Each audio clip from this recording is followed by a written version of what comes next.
Like the video, subscribe to the channel and also press the bell icon for latest video updates.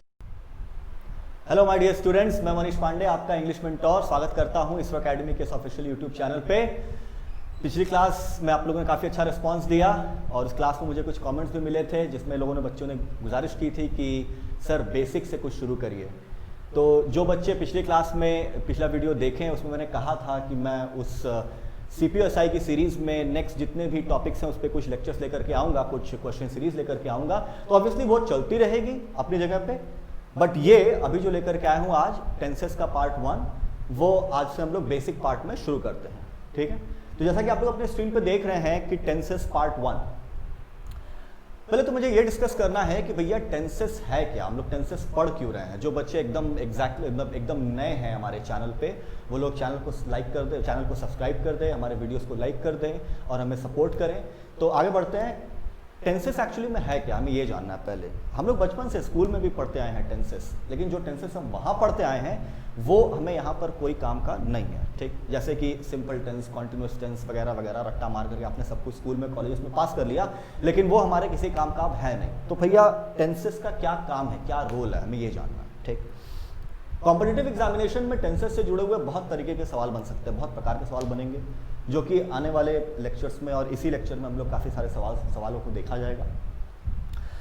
Topic में लिखा हुआ है tenses part 1, उसके नीचे लिखा है tenses to be covered today. So 4 tenses हैं, जिन बच्चों को नहीं पता उन लोगों को उंगली पे गिना दूं। Simple tense, continuous tense, perfect tense and perfect continuous tense. ठीक है, इन चारों टेंसेस को डीप में स्टडी करना है तो एक बार में एक ही 2 टेंसेस एक वीडियो में कवर हो पाएगा। तो आज के वीडियो में हम लोग 2 टेंसेस कवर करेंगे। कौन कौन से? सिंपल टेंस और कॉन्टिन्यूअस टेंस। ठीक, अब मैं बच्चों की तरह स्पून फीडिंग नहीं करूंगा कि बेटा ये सिंपल टेंस होता है, ता है, ते है, ती है। इतना आप स्कूल और कॉलेजेस के बुक्स में पढ़ चुके हैं, और अगर आपको ज़्यादा पढ़ना है तो और कोई बेसिक बुक लेकर के पढ़ लीजिए। ठीक, हम लोग थोड़ा सा एडवांस कंसेप्ट को पढ़ेंगे जो कि हमारे कॉम्पिटिटिव एग्जाम में हमारे काम आए। ठीक है, तो पहले उठाते हैं सिंपल टेंस को। आज कुछ क्वेश्चंस भी हैं जो सीजीएल मेंस में पूछे गए हैं। कुछ बच्चों की ये डिमांड भी थी कि सर मेंस प्री का रिजल्ट डिक्लेयर हुआ है, तो जो बच्चे क्वालिफाई किए उन लोगों के लिए बहुत बहुत बधाई, और उम्मीद करता हूँ आप लोग मेंस भी क्वालिफाई करेंगे, सिलेक्शन लेंगे और हमें गौरवान्वित करेंगे। So let's proceed further. जो बच्चे डिमांड करते हैं कि सर क्वेश्चंस थोड़े टफ हो जाते हैं मेंस में, तो ठीक है, एक टॉपिक है जिस पे सबसे ज़्यादा प्रॉब्लम होती है बच्चों को, वो है एरर डिटेक्शन। तो आज एरर डिटेक्शन का ही करूंगा, लेकिन एक टॉपिक उठा करके सिर्फ उसी पे ही एरर डिटेक्शन और डिफरेंट क्वेश्चंस जो बनते हैं वो शुरू करेंगे। ठीक, तो चलिए शुरू करते हैं। पहला टेंस है सिंपल टेंस। तो ता है, ते है, ते ही नहीं बताऊंगा। सीधे आते हैं इस चीज पर कि हमारे लिए वो कितना यूजफुल है या फिर उसमें क्या ट्रिकरी इन्वॉल्व होती है जिसमें हम एग्जामिनेशन में फंस जाते हैं। ठीक, तो जैसा कि आप स्क्रीन पे देख सकते हैं, अभी आप देखिए, मैं हट जाता हूं थोड़ी देर के लिए। ऊपर लिखा है सिंपल टेंस, फिर लिखा है डू, डिड, डज। तो ये बेसिक 3 टर्मिनोलॉजीज या फिर कह सकता हूं 3 शब्द हैं जिसके अराउंड ये सिंपल टेंस रिवॉल्व करता है और हमारे कॉम्पिटिटिव एग्जामिनेशन के लिए ये यूजफुल है। ठीक है, अब ये जानते हैं कि डू, डिड, डज का यूज कहां करते हैं हम लोग। राइट, डू, डिड, डज, जैसा कि हम लोग जानते हैं, इसको हम लोग कहते हैं हेल्पिंग वर्ब्स, और डू का इस्तेमाल करते हैं हम लोग आई, वी, यू, दे के साथ और साथ साथ प्लूरल नाउन्स के साथ। लेकिन हमें यह भी नहीं भूलना है कि हम लोग उसका इस्तेमाल सिर्फ प्रेजेंट में करते हैं। For example, I play, I do not play, do I play. तीनों सेंटेंसेस अलग अलग हैं। आई प्ले का मतलब मैं खेलता हूं, आई डू नॉट प्ले का मतलब मैं नहीं खेलता हूं, और डू आई प्ले का मतलब होता है क्या मैं खेलता हूं। इनमें 2 सेंटेंसेस मैंने डू का यूज किया, लेकिन एक मैंने यूज नहीं किया। तो याद रखना है कि जब सेंटेंस को हमें इंट्रोगेटिव बनाना है या फिर नेगेटिव बनाना है, then only we can use do, did and does. Right, so do का इस्तेमाल करके हम लोग किस सेंटेंस में फ्रेम करते हैं, सॉरी किस टेंस में फ्रेम करते हैं, प्रेजेंट टेंस में, और वो भी किसके साथ, आई, वी, यू, दे। पॉज करिए वीडियो को, नोट डाउन करिए, क्योंकि आने वाले जो क्वेश्चंस हैं इसके बाद उसमें आपको इसका इस्तेमाल करना पड़ेगा। तो याद रखिएगा, आई, वी, यू, दे के साथ यूज करते हैं क्या, do, that too in present. Now we shall talk about plural nouns. Plural nouns क्या होते हैं, let us understand. My name is Manish. ठीक, सो मैं कहूंगा कि Manish plays cricket. Right, so Manish के साथ मैंने प्लेस का, और फिर मैं जब मैं इस्तेमाल करूंगा तो Manish does not play cricket. तो वो मनीष क्या है, सिंगुलर नाउन। सिंगुलर मतलब एक, और नाउन का मतलब क्या होता है आप जानते ही हैं, किसी भी व्यक्ति, वस्तु, स्थान या भाव के नाम को हम लोग संज्ञा कहते हैं। राइट, जैसे एक चेयर है, कुर्सी अगर एक है तो सिंगुलर है, दो है तो प्लूरल है। तो मैं कहूँ कि this chair makes a lot of noise, तो वो सिंगुलर है, इस वजह से उसके साथ मेक्स लग गया। लेकिन अगर मैं कहूँ कि these chairs make a lot of noise, तो इसको मैं अगर नेगेटिव में चेंज करूंगा तो हो जाएगा these chairs do not. These chairs, तो चेयर्स कितने हैं? दो। अगर वो प्लूरल हो गया तो हम लोग इस्तेमाल करते हैं डू, लेकिन अगर वो सिंगुलर रहेगा तो हम लोग क्या इस्तेमाल करेंगे? Does, right. तो make a note of it. आगे बढ़ते हैं। डिड का इस्तेमाल हम लोग हमेशा करते हैं पास्ट टेंस में, लेकिन किसके साथ? इसमें कोई एक्सेप्शन नहीं है। यही इसकी सबसे अच्छी खास, ये सबसे खास बात यह है कि इसमें कोई एक्सेप्शन वाली बात ही नहीं है। विद एवरी प्रोनाउन और noun, irrespective of any noun और pronoun, you can use it with any noun and pronoun, right. तो अगर मैं कहूं I do not play, my brother does not play, my brother, my friends do not play, sorry, I did not play, my friends did not play, these chairs did not make noise, तो इससे कोई फर्क नहीं पड़ता कि आप किस pronoun या नाउन का इस्तेमाल करते हैं। आप डिड का इस्तेमाल करेंगे, लेकिन कब? ये चीज याद रखना है आपको, that too in only and only in past tense, right. Now moving forward, this is does, and does थोड़ी सी ट्रिकरी प्ले करता है। फॉर एग्जाम्पल, डज का इस्तेमाल हम लोग कहाँ करते हैं? प्रेजेंट में ही करते हैं, लेकिन किसके किसके साथ? He, she, it and singular noun के साथ। ये तो ज्यादातर लोगों को याद हो जाता है, बट इसमें बच्चे थोड़ा फंस जाते हैं, ठीक। नाउन्स के टॉपिक में आएंगे तो हम लोग पता लगाएंगे भैया कौन से नाउन सिंगुलर है, प्लूरल है, वगैरह वगैरह। फिलहाल हम लोग टेंसेस को कवर करते हैं, तो हमें तीन चीजें याद रखनी है। कौन कौन सी? डू, डिड और डज। वीडियो को बार बार देखिएगा तभी रिवाइज होगा, मैं रिपीट नहीं करूंगा अभी, आप वीडियो को देखिएगा बार बार, तब आपके दिमाग में वो बस जाएगा, ठीक है। नाउ टेंसेस में हम लोगों ने सिंपल टेंस को जाना, अब हम लोग चलते हैं क्विकली कॉन्टिन्यूअस टेंस की तरफ। आज के दो टेंसेस में से एक अगला टेंस है कॉन्टिन्यूअस टेंस, ठीक है। वेट, तो कॉन्टिन्यूअस टेंस के बारे में आप लोगों ने स्कूल में भी पढ़ा होगा, कॉलेजेस में भी पढ़ा होगा। जैसे आई प्ले, मैं खेलता हूं, कॉन्टिन्यूअस टेंस में हो जाता है मैं खेल रहा हूं। जो बच्चे थोड़े हिंदी बैकग्राउंड से हैं उन लोगों के लिए हिंदी में भी समझा दूं कि मैं खेलता हूं सिंपल टेंस है, तो मैं खेल रहा हूं कॉन्टिन्यूअस टेंस है, right. The only thing that changes is the syntax. The helping verb का जो चेंज होता है बस वही चेंज कर देता है सेंटेंस में, राइट। देखिए, अगर मैं कहूं आई प्ले, तो this sentence belongs to simple tense, right. But if I write I am playing, the sentence belongs to continuous tense. Now क्या डिफरेंस हमें फाइंड आउट करना है? यहां पे हमने किसी हेल्पिंग वर्ब का इस्तेमाल नहीं किया, और यहां पे हम हमेशा इस्तेमाल करते हैं कुछ हेल्पिंग वर्ब्स का। वो हेल्पिंग वर्ब कौन कौन से हो सकते हैं? am के साथ is है, are है, was है, were है और will be है। अगर लिजिबल नहीं है, लिजिबल मतलब दिख नहीं रहा है, तो मैं बोल रहा हूं, रिसाइट कर रहा हूं, उसको नोट डाउन कर लीजिए, ठीक। फिर से बोल देता हूं, is, are, was, were, will be and am, ये सारे पार्ट हैं किसके? कॉन्टिन्यूअस टेंस के। अपार्ट फ्रॉम दिस हम हमेशा आईएनजी फॉर्म ऑफ वर्ब का इस्तेमाल करते हैं किसमें? कॉन्टिन्यूअस टेंस में, ठीक। इसमें बस यही इंपॉर्टेंट है और कुछ भी इंपॉर्टेंट नहीं है। बस आप इतना याद रखिएगा कि सिंपल टेंस में डू, डिड, डज का यूज करते हैं, कॉन्टिन्यूअस टेंस में is, am, are, was, were, will be, लेकिन साथ साथ क्या? आईएनजी फॉर्म ऑफ वर्ब का इस्तेमाल करते हैं, ठीक। बाकी मैंने बताया बेसिक के लिए बेटा please go through any book that is available in the market. आप किसी भी बुक को बेसिक स्टडी करिए और फिर उसके बाद इस पे अब इसका इस्तेमाल करके हम लोग क्वेश्चंस क्या कैसे सॉल्व करेंगे वो हम लोग देखेंगे अभी आगे फर्दर, ठीक है।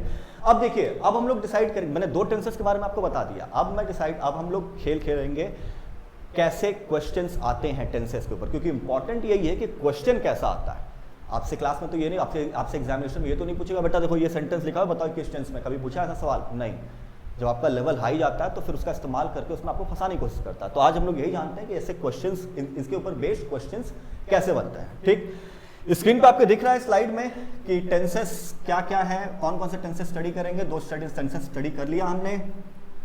नीचे लिखा है टाइप्स ऑफ एरर्स। एरर्स तो हालांकि बहुत टाइप के हैं, लेकिन मैं उसको धीरे धीरे लाऊंगा क्योंकि आपके दिमाग में बसाने में थोड़ा समय लगेगा। तो मैं सिर्फ दो ही टेंसेस और कुछ ही टाइप के एरर्स को आज हम लोग स्टडी करेंगे। उनमें से सबसे पहला है एरर, कौन सा है? चेंज इन फ्लो, ठीक। अब देखिए, फ्लो का मतलब क्या होता है? बहाव, जानते हैं आप लोग हिंदी में, अगर उसको मैं कहूँ तो फ्लो का मतलब हो गया बहाव। बहाव या तो एक ही दिशा में हो सकता है, एक ही रास्ते पे हो सकता है। वो कभी भी या तो आगे जाएगा या तो पीछे जाएगा, ठीक।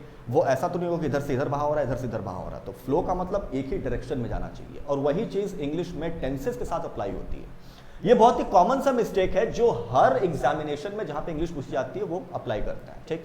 फ्लो का मतलब क्या हुआ? अगर मैं कोई बात अपने भाई से बात कर रहा हूं, अपने फ्रेंड से बात कर रहा हूं, अपने पापा से बात कर रहा हूं, तो मैं कोई बात या तो प्रेजेंट में ही बात करूंगा, या तो मेरे साथ कुछ बीता होगा, कुछ हुआ होगा, तो मैं उसको हमेशा पास्ट में ही बताऊंगा, या तो कोई भी चीज जो मैं आगे करने वाला हूं उसको मैं फ्यूचर में ही बताऊंगा।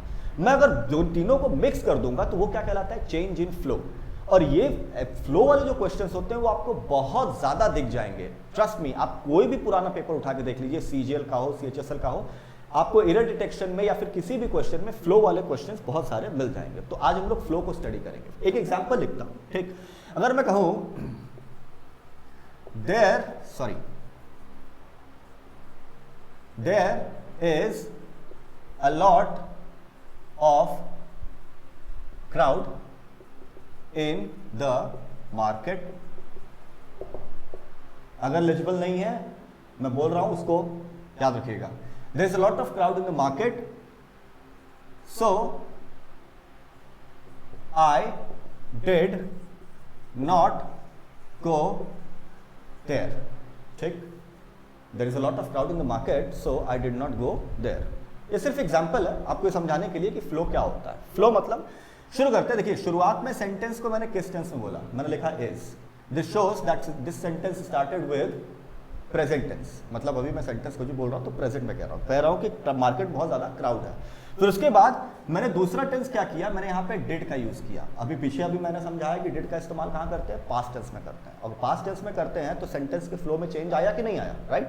डिड लग गया, वो भी किसके साथ? इज के साथ। तो ये एप्लीकेबल नहीं होता है, राइट? और अब क्वेश्चन उठता है कि अगर सर ऐसे दिया हुआ है तो मैं किस चीज को एरर मानूंगा? मैं इसको एरर मानूंगा या मैं इसको एरर मानूंगा? तो जनरली जिससे सेंटेंस बिगिन होता है हम उसको कभी भी एरर नहीं मानते हैं, क्योंकि वो हमको एक आइडिया देता है कि भैया ये सेंटेंस किस टेंस में एक्चुअली है। तो एग्जामिनर ने जो क्वेश्चन फ्रेम किया है वो सेंटेंस को प्रेजेंट टेंस में फ्रेम किया।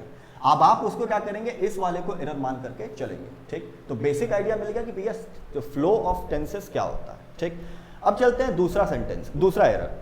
दूसरा एरर है सिंटेक्स एरर्स, राइट? अब ये क्वेश्चन ये है कि सिंटेक्स क्या होता है। जाइए गूगल पे सर्च करिए सिंटेक्स क्या होता है, ठीक? आपको पता चल जाएगा। किसी भी लैंग्वेज को लिखने के लिए हमें एक प्रॉपर सेट ऑफ रूल्स को फॉलो करना पड़ता है। We actually have to follow a set of rules. अगर वो कंप्यूटर की लैंग्वेज हो, चाहे वो इंग्लिश हो, हिंदी हो, कोई भी लैंग्वेज हो, ठीक? मैं घर जा रहा हूँ, घर में जा रहा हूँ, कौन सा सही है आप डिसाइड कर सकते हैं। ठीक? मैं घर जा रहा हूँ, ये एब्सोल्युटली राइट है। क्यों? क्योंकि मैं सही सेंटेंस बिगिन होगा। अगर मैं कहूँ घर मैं जा रहा हूँ तो सामने वाला समझ तो जाएगा, बट उसका सिंटेक्स में एरर है, क्योंकि मैं हमेशा बिगिनिंग में ही होगा। इसी को हम लोग सिंटेक्स कहते हैं। सिंटेक्स मतलब एक फ्लो जो एक रूल होता है किसी भी लैंग्वेज का, उसको हम लोग फॉलो करते हैं। ठीक? तो सिंटेक्स में क्या क्या गलती आती है? ठीक? फॉर एग्जाम्पल SES का अभी मैंने थोड़ा देर पहले समझाया कि डू, डज, डिड। अब उसके बीच अब थोड़ा सा डीप में चलते हैं। ठीक? देखिए, मैं कह रहा हूं आई प्ले क्रिकेट। ठीक? सिंपल टेंस का सेंटेंस है, आई प्ले क्रिकेट। ठीक? अब मैं कहता हूं आई डू नॉट प्ले क्रिकेट। ठीक? इसमें मैंने नेगेटिव लगा दिया। यहां पे क्या लिखा है? आई के साथ हम हमेशा क्या इस्तेमाल करते हैं? डू। इतना क्लियर है? आगे बढ़ते हैं। मैं कह रहा हूं ही प्ले क्रिकेट। ठीक? फिर मैं कह रहा हूं ही डू नॉट प्ले क्रिकेट। ठीक? अब क्वेश्चन ये है कि यहां पर गलती क्या है? बहुत सारे बच्चे बता देंगे, जो बच्चे एकदम नए हैं, जिनका बेसिक कंसेप्ट क्लियर नहीं, वो लोग इस चीज को ध्यान से देखें। ठीक? यहां पे लिखा है प्ले और यहां पे लिखा है डू नॉट। ठीक? अभी हमने इसके पहले देखा था कि हम लोग ही, शी, इट के साथ क्या इस्तेमाल करते हैं? डस का यूज करते हैं। ठीक? अब डस क्यों लगता है? क्यों? क्योंकि ही, शी, इट के साथ ही अगर मैं सिंपल प्रेजेंट में इस्तेमाल करता हूं तो मैं हमेशा क्या इस्तेमाल करता हूं? प्लेस का। कभी भी प्ले का इस्तेमाल नहीं करता हूं। और ये सिर्फ प्लेस ही नहीं होता है, गो का गोज हो जाता है, कम का कम्स हो जाता है, वॉच का वॉचेस हो जाता है, सी का सीज हो जाता है। राइट? तो वो किसी भी केस में ही, शी, इट या सिंगुलर नाउन के साथ हम हमेशा एस या ईएस फॉर्म का इस्तेमाल करते हैं। ठीक? अब उसी तरीके से जब इसका मैं नेगेटिव बनाऊंगा तो मैं कभी भी डू का इस्तेमाल नहीं कर सकता। मैं क्या इस्तेमाल करूंगा? डज नॉट का इस्तेमाल करूंगा। ठीक? और वो किसके साथ एप्लीकेबल होगा? फिर से लिख लीजिए, ही, शी, इट और उसके बाद सिंगुलर नाउन। बोल दे रहा हूं, ही, शी, इट एंड फिर सिंगुलर नाउन। सिंगुलर नाउन मैंने एक्सप्लेन कर दिया है, उसी के साथ इस्तेमाल करते हैं। ठीक? नेक्स्ट कह रहा है do dot do did does, right, वो भी बता दिया। अभी हम लोग देखेंगे, क्वेश्चंस करेंगे तो हमें क्लियर होगा और ज्यादा उसको एक्सप्लेन कर पाऊंगा मैं, एक्सेट्रा। ठीक, तो कुछ रैंडम क्वेश्चंस को आप फॉलो करेंगे और जो इसी जितना अभी तक बताया सिर्फ इसी चीज के ऊपर ही बेस्ड है। ठीक, अब बता दो ये क्वेश्चन मैंने कहां से निकाला है। ये 2019 के सीजीएल मेंस का पेपर निकाला है मैंने, सिर्फ टेंस के ऊपर बेस्ड सारे क्वेश्चंस हैं जितना अभी पढ़ा है। अब आपको आइडिया लगेगा कि क्वेश्चन कितने ईजी भी हो सकते हैं, अगर आप उसको सही तरीके से फॉलो नहीं करोगे तो फिर वो बहुत ट्रबलसम भी हो सकता है। ठीक है, तो चलिए देखते हैं पहला सवाल। नेक्स्ट स्लाइड करिए टेक्निकल टीम।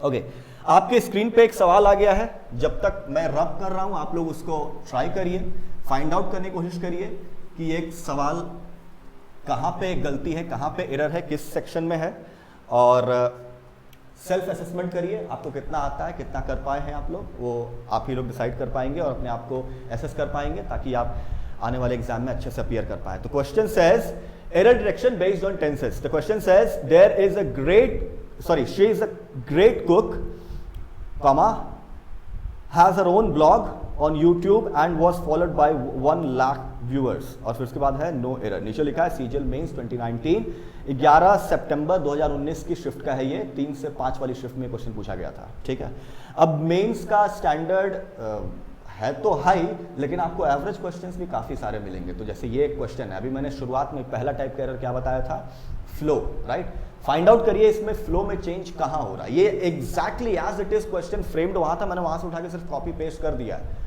तो आप आइडिया लगाइए, इजी क्वेश्चन भी होता है। अगर आप मेरे क्लासेस को फॉलो करेंगे रेगुलरली तो you will get a lot of questions from my class itself, right. So try and find out the error. उम्मीद करता हूं आपने पॉज करके फाइंड आउट किया होगा। Now we shall go forward. She is a great cook, right. शुरुआत किससे हो रही है सेंटेंस की, इज से, राइट। अगर सेंटेंस की शुरुआत इज से हो रही है तो सेंटेंस किस टेंस में हुआ, प्रेजेंट, इतना तो सबको पता है, राइट। अगर सेंटेंस प्रेजेंट में है तो फिर दूसरा जो आपके लिए आइडेंटिटी मार्क है कि किस टेंस में है, दूसरा है हैज, राइट। हैज का भी यूज हम लोग सेंटेंस के लिए प्रेजेंट में ही करते हैं। तो प्रेजेंट दो प्रेजेंट के हो गए, मतलब सेंटेंस का फ्लो किस में हुआ, प्रेजेंट में। ठीक, अब फिर उसके बाद आगे चलते हैं। लिखा है कि on YouTube and was followed by 1 lakh viewers. अचानक से सेंटेंस किस टेंस में हो गया, वॉज, मतलब कि पास में चला गया, राइट। अब इसमें आइडेंटिफाई करने के लिए मैंने बता दिया, जिससे सेंटेंस शुरू होता है वही एक्चुअल टेंस होता है किसी भी सेंटेंस का। तो अगर सेंटेंस प्रेजेंट में है अचानक से पास में हो जाए तो that shows that the error lies in the sentence in the part where it has change its tense, जहां पे उसने अपने टेंस का बदलाव कर लिया। तो एरर किस में हो गया, थर्ड में, राइट, कि YouTube वॉज के जगह एंड वॉज के जगह क्या होगा, is followed by 1 lakh viewers. तो हिंदी क्या हो गई, वो बहुत ही अच्छी कुक भी है और उसका खुद का ब्लॉग भी है और वो उसके 1 लाख फॉलोअर्स हैं। उम्मीद करता हूं आप लोग हमें भी 1 लाख फॉलोअर्स देंगे जल्दी ही। ठीक है, तो keep following us, like subscribe करते रहना है। तो नेक्स्ट क्वेश्चन पे चलिए नेक्स्ट क्वेश्चन देखिए। ये क्वेश्चन भी सीजीएल मेंस का ही उठाया है, वही सेम पेपर, एक ही पेपर से 5 सवाल मैंने निकाले हैं टेंसेस के ऊपर बेस्ड। आप उम्मीद करता हूं आप लोग के लिए काफी हेल्पफुल होगा। सेंटेंस इंप्रूवमेंट, ये काफी इंपॉर्टेंट आता है सीजीएल मेंस में। सवाल 10-12 सवाल सेंटेंस इंप्रूवमेंट के आते हैं। एरर डिटेक्शन जैसा ही है, बस आपको अंडरलाइन सेंटेंस दिया रहता है, पहले से ही बता दिया रहता है कि भैया यहाँ पे एरर हो सकता है और नहीं भी हो सकता है। If the error does not lie there, what you shall do, you shall mark no improvement, else you can mark the one that has error, right। तो चलिए फाइंड आउट करते हैं। लिखा है if you wishes to participating at the national level games you'll have to start getting coaching immediately। ठीक, लाल रंग से मैंने उसको मार्क किया हुआ है, अंडरलाइन भी किया हुआ है, लिखा है you wishes to। अब इतना आसान क्वेश्चन आपको सीजीएल मेंस में मिल रहा है तो इससे आसान सवाल नहीं मिल सकता। ये ऑब्वियसली टेंस के ऊपर बेस्ड क्वेश्चन है। याद करिए पीछे मैंने क्या बताया था, एस, ई एस वगैरह वगैरह। ठीक, जैसे डू डस का रूल फॉलो होता है वैसे इसका भी रूल फॉलो होता है। I, we, you, they, he, I, we, you, they के साथ और प्लूरल नाउन के साथ हम लोग क्या इस्तेमाल करते हैं, डू का इस्तेमाल करते हैं। ठीक, कभी भी डस का इस्तेमाल नहीं करते हैं। वैसे ही आई प्ले, ही प्लेज हो जाता है, सर टीचेस हो जाता है, सर टीच नहीं होता क्योंकि सर क्या है, सिंगुलर। वैसे यहाँ पे क्या लिखा है, यू लिखा है। ठीक, यू लिखा है, इसका मतलब क्या हुआ कि वो प्लूरल है। अगर यू प्लूरल है तो उसके साथ हम लोग कभी भी विशेस का यूज नहीं कर सकते। अब इसमें दिमाग कहाँ लगाना है, मान लीजिए आपको आगे का सेक्शन नहीं आ रहा है। ठीक, इतना तो क्लियर हो गया ना कि यहाँ पे इंप्रूवमेंट की जरूरत है। तो फोर्थ ऑप्शन जो नो इंप्रूवमेंट वाला है वो तो कट आउट कर दिया, टोटली उसको हटा दीजिए। ठीक, कांच। अब बचे 3 ऑप्शंस। तीनों ऑप्शंस में से अगर आप बहुत कंफ्यूज भी हैं कभी कभार तो आप ऑप्शन से भी जा सकते हैं। विश, विशेस नहीं होगा, विश ही होगा। तो देखिए 2 ऑप्शन लिखा है, विश और उसके बाद लिखा है विश्ड, और तीसरे में भी विश है। अब सेकंड जो ऑप्शन लिखा है विश्ड फॉर, ठीक। अब विश्ड फॉर लिखा है तो इसका मतलब क्या हो सकता है, ये सेंटेंस पास्ट में हो जाएगा, ठीक। लेकिन आगे का फ्लो में ये सजेस्ट करता है कि सेंटेंस पास्ट में है ही नहीं, जो जब सेंटेंस पास्ट में नहीं है तो सेकंड ऑप्शन भी मेरा कट गया। अब बचे कितने मेरे पास ऑप्शन, सिर्फ दो। तो दो में से क्वेश्चन में दो ऑप्शन में से आंसर फाइंड आउट करना आसान है या फिर चार में से। तो आप क्या करिए, हिट एंड ट्रायल चलाया करिए। जितना ज्यादा आप आंसर्स को रॉन्ग ऑप्शंस को आप जितना हटा देंगे उतना ही आप नजदीक पहुंच जाएंगे राइट आंसर्स के, राइट। अब दो बज गए, विश टू और फिर उसके बाद लिखा है विश टू, ठीक। और विश टू के बाद लिखा है पार्टिसिपेटिंग और फिर थर्ड वाले में लिखा है विश टू पार्टिसिपेट। हम सबको पता है कि 90% केसेस में हम लोग विश टू के साथ यानी टू के साथ हम लोग फर्स्ट फॉर्म ऑफ वर्ब इस्तेमाल करते हैं, पार्टिसिपेट पार्टिसिपेटिंग का भी इस्तेमाल कर सकते हैं, but in a different sense, in a different way. कुछ ऐसे भी फ्रेजेस होते हैं जिनके साथ हम इस्तेमाल कर सकते हो, लेकिन यहाँ पे ऐसा कोई भी फ्रेज अवेलेबल नहीं है। तो अभी हम लोग क्या मानेंगे, विश टू को ही राइट ऑप्शन मानेंगे। तो विश टू के बाद क्या होगा, पार्टिसिपेट। तो कौन सा ऑप्शन राइट हो गया, third one is the right option, ठीक है। तो मार्क कर लीजिएगा। नेक्स्ट क्वेश्चन पे चलते हैं। ओके, एरर डिटेक्शन फिर से वापस आ गया। अगेन टेंस बेस्ड, मैं कुछ नहीं बताऊंगा, जितना बताया उसी को फॉलो करिए और फाइंड आउट करिए कि एरर कहां पर है, ठीक। कभी कभी बुद्धि का भी प्रयोग करना पड़ता है। सोचो, हर बार सिर्फ ये नहीं है कि भैया इंग्लिश बहुत ज़्यादा हैवी हो गया सर, बहुत ज़्यादा। अरे यार कॉमन सेंस लगाओ। मैं कह रहा हूँ मैं पिछली रात आया हूँ, ठीक है, मैं पिछली रात। अब पिछली रात का मतलब क्या हुआ, कोई भी सेंटेंस पास्ट टेंस में चल रहा है ना, पिछली की मैं बात किया। सेंटेंस की बिगिनिंग देखिए क्या लिखा है, last evening my friend tells me the funny joke that I had never heard, ठीक। कह रहा है कि मेरे दोस्त ने पिछली रात मुझे बताया, क्या बताया, एक ऐसा जोक जो मैंने आज तक कभी भी नहीं सुना था, राइट। तो लास्ट इवनिंग से अगर सेंटेंस शुरू हो रहा है तो इसका मतलब क्या है कि सेंटेंस पास्ट में बेटा है। आगे देखो क्या लिखा है, दूसरा पोर्शन आइए, ये थर्ड के बाद नहीं, रुकिए अभी, टेक्निकल टीम रुकिए अभी। फोर्थ वाला जो सेक्शन है इस क्वेश्चन का, उसमें क्या लिखा है कि I had never heard. Had का मतलब क्या हुआ, सेंटेंस किस टेंस में, पास्ट में। तो एरर कौन सा हुआ, फ्लो का एरर हुआ, ठीक है। तो क्या चेंज करेंगे, लास्ट इवनिंग में माय फ्रेंड टेल्स की जगह क्या कर देंगे, told, second form of verb. तो सेंटेंस वहां पास्ट में हो जाएगा, पूरा एक सीक्वेंस, एक थरो उसका जो फ्लो है वो पास्ट में ही हो जाएगा, ठीक है। तो आप आंसर किसमें मार्क करेंगे, उसमें, ठीक है। चलिए नेक्स्ट बढ़ते हैं। Sentence improvement, again fourth question, पढ़िए इसको, अटेम्प्ट भी करिए खुद से, मैं भी इसको फॉलो करता हूं। You have been so unwell, how you feeling now. देखिए अब इस क्वेश्चन में आप लोग फंस सकते हैं, देखिए इसमें फंसने का कारण क्या है, ठीक। खुद से अटेम्प्ट करिए और अगर फंस जाए तो फिर मैं जो बता रहा हूं उसको ट्राई करिएगा, ठीक। देखो इंग्लिश में भी या हिंदी में किसी भी लैंग्वेज में हम लोग दो तरीके के सेंटेंसेस बोलते हैं। एक तो हम लोग पूछते हैं और एक बताते हैं, राइट। पूछने और बताने में अंतर होता है। अगर मैं किसी से पूछूंगा तो मैं पूछूंगा तुम्हारा नाम क्या है, लेकिन अगर मैं उसको बताऊंगा तो मैं क्या बोलूंगा, मैं जानता हूं बेटा तुम्हारा नाम क्या है। अब दोनों केस में मैंने क्या का इस्तेमाल किया, इसका मतलब ये नहीं है कि मैं दोनों बार पूछ रहा हूं। मैं क्या कर रहा हूं, एक बार पूछ रहा हूं, एक बार बता रहा हूं। लेट्स टेक एन एग्जांपल, ठीक। मैं कह रहा हूं I know what is your name, ठीक है। दूसरा sentence, what is your name, ठीक। दोनों में मेरे लिखते ही आपको एक अंतर सा दिख गया होगा। एक सेंटेंस में क्वेश्चन मार्क है, एक में क्वेश्चन मार्क नहीं है, ठीक। व्हाट डज दिस इंप्लाई, ये इंप्लाई करता है कि ये सेंटेंस इंट्रोगेटिव नहीं है, मतलब मैं ये पूछ नहीं रहा हूं, मैं बता रहा हूं, राइट। अब इन दोनों सेंटेंस में एक को मैंने गलत कर दिया है, अभी मैं उसको सही करूंगा और बताऊंगा कि क्या इसमें इंप्लीकेशंस होते हैं ऐसे सेंटेंसेस में, ठीक। लिखा आई नो, मुझे पता है। अगर मुझे पता है तो मैं पूछूंगा तो है नहीं, मैं उसको बताऊंगा। लेकिन अगर मैं बताऊंगा तो कभी भी उसका हेल्पिंग वर्ब बाहर नहीं रहेगा, राइट। मतलब कि जो इज और इज दोनों की पोजीशन दोनों सेंटेंसेस में सेम है, लेकिन दोनों में सेम नहीं हो सकती। ये होना कहाँ चाहिए, यहाँ पे, ठीक। क्यों, क्योंकि ये सेंटेंस इंट्रोगेटिव नहीं है, ये सेंटेंस नॉर्मल, पूछ नहीं रहा हूँ, बता रहा हूँ। मुझे पता है बेटा तुम्हारा नाम क्या है, मैं तुम्हारे बारे में सब जानता हूँ, ठीक। अब इसको मैं हटा देता हूँ, अब इसको पढ़िए। इस सेंटेंस को कह रहा है I know what your name is. अब ये सेंटेंस राइट हो गया क्योंकि ये इंट्रोगेटिव नहीं है, ठीक। इंट्रोगेटिव का मतलब जब मैं सवाल पूछूंगा, मैं पूछ नहीं रहा हूं, मैं बता रहा हूं। यहाँ पे मैं क्या कर रहा हूं, पूछ रहा हूं। तो मैं क्या लिखूंगा, व्हाट इज योर नेम, ठीक। अब ये भी एक टेंस का फॉर्म है, क्योंकि जैसे ही आप हेल्पिंग वर्ब अंदर करोगे वो सेंटेंस इंट्रोगेटिव हो जाता है, और जैसे ही आप उसका हेल्पिंग वर्ब बाहर करोगे वो सेंटेंस अफर्मेटिव हो जाता है, ठीक। इज योर नेम मनीष, अपने आप से अगर मैं पूछूं इज योर नेम मनीष, तो ये पूछना हो गया, राइट?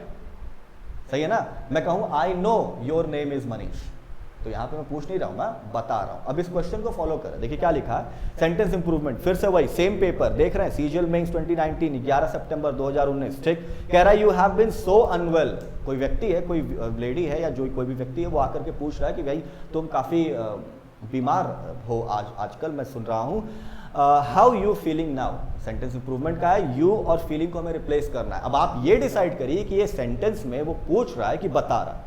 अगर वो पूछ रहा है तो वो सेंटेंस इंट्रोगेटिव होगा, अगर वो बता रहा है तो कभी भी इंट्रोगेटिव नहीं हो सकता, ठीक? तो इंप्रूवमेंट की तो जरूरत है, क्योंकि ये पहली चीज, आप एक और चीज ध्यान रखिए कि कॉन्टिन्यूअस टेंस का सेंटेंस है, देख रहे हैं आईएनजी लगा हुआ है, और कॉन्टिन्यूअस टेंस का मतलब उसमें हेल्पिंग वर्ब होना मस्ट है। हेल्पिंग वर्ब कौन कौन सा बताया था, is, am, are, was, were, will be, है ना? अगर उनमें से एक भी प्रेजेंट नहीं है तो ये क्या शो करता है कि सेंटेंस में इंप्रूवमेंट की जरूरत है।